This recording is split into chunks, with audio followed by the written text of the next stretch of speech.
ये देखिए इसलिए किया गया है ताकि टूटे फटे लोग जो है चुनाव न लड़ सकें, उनको मतलब सिस्टम से बाहर करने का इरादा है। और आने वाले समय में जितने भी कानून बन रहे हैं वो आम आदमी के खिलाफ बन रहे हैं। आप देख रहे होंगे जब से ये लुटेरे लोग बैठे हैं शासन में आकर के, उन्होंने आम आदमी से उनका कोई सरोकार नहीं है। आम आदमी से सरोकार ना होने का मतलब है कि वो वोट लूट करके सिस्टम में आते हैं और इसलिए आम आदमी से रहने का या आम आदमी के सरोकार से कोई मतलब नहीं। इसीलिए ये कानून बनाया गया है। और जो इधर आए हैं बार काउंसिल में जो ये सीट मतलब फीस इतनी हाइक करके इन्होंने इतना मतलब 15,000 से बढ़ा करके वहाँ तक ले गए हैं, 15,000 से बढ़ा करके 1 लाख तक और 1.25 लाख तक ले गए हैं। वो सिर्फ इसलिए ले गए हैं ताकि जो कम पूंजी भाई कोई जरूरी थोड़ी है कि जिस आदमी के पास में पैसा है सिर्फ वही चुनाव जीतेगा।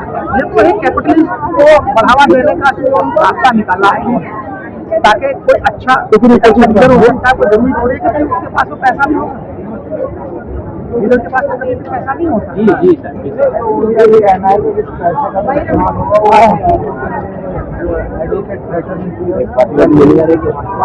आज तक एडवोकेट फैटर्निटी के लिए लीगल फैटर्निटी के लिए इन्होंने कभी कुछ किया ही नहीं है।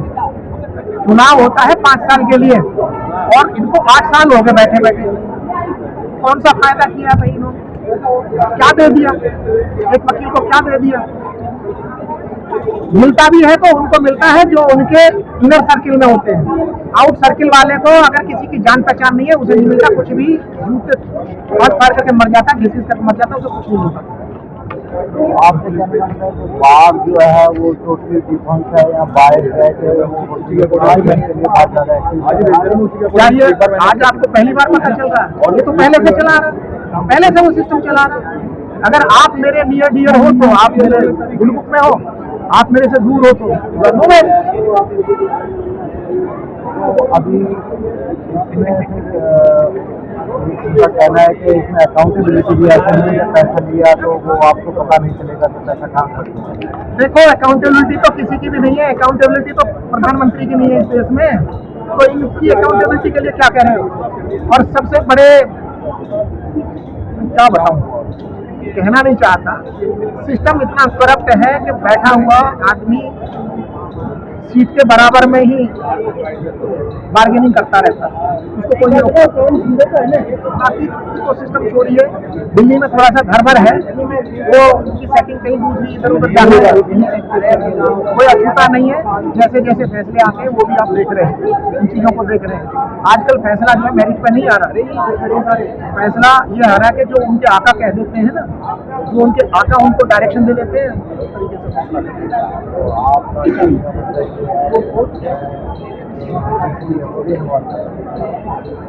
इस तरीके से मतलब मैं अगर हाँ कहूँगा तभी आपको यकीन आएगा। मैंने तो डायरेक्टली आपको इस बात का जवाब दे दिया, अगर आपको समझ में नहीं आ रहा तो चलो हाँ कह देता हूँ। जुडिशरी बिल्कुल इन्वॉल्व है। ये तो आम लोगों को डेमोक्रेटिक राइट से उनका लोगों को डिप्राइव किया गया। आप लोगों के कुछ रहने से हाई कोर्ट की गई, सुप्रीम कोर्ट की गई, तो अभी कुछ नहीं हुआ। अभी क्या है, आगे क्या है? देखिए संसार की दूसरी कंट्रीज में आपने देखा होगा, जब हर किसी से उम्मीद खत्म हो जाती है तो फिर एक ही रास्ता बचता है। और मेरा अनुरोध है सबसे, देश के सिस्टम से भी, देश के लेजिस्लेचर से भी और देश की जुडिशरी से भी कि वो अपने आप को सुधारें।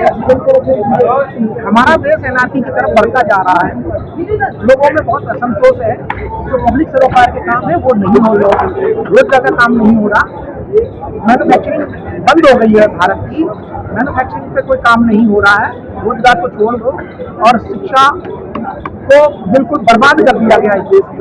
आपने देखा कि कितने सारे स्कूल बंद कर दिए और शिक्षा को निजीकरण की तरफ बढ़ा दिया गया है।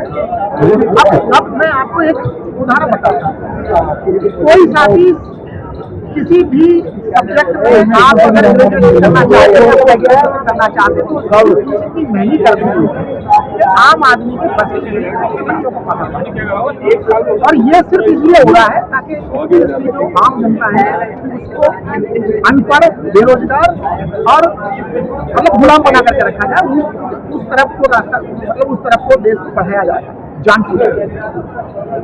और इसमें जुडिशरी भी शामिल है। धन्यवाद। धन्यवाद।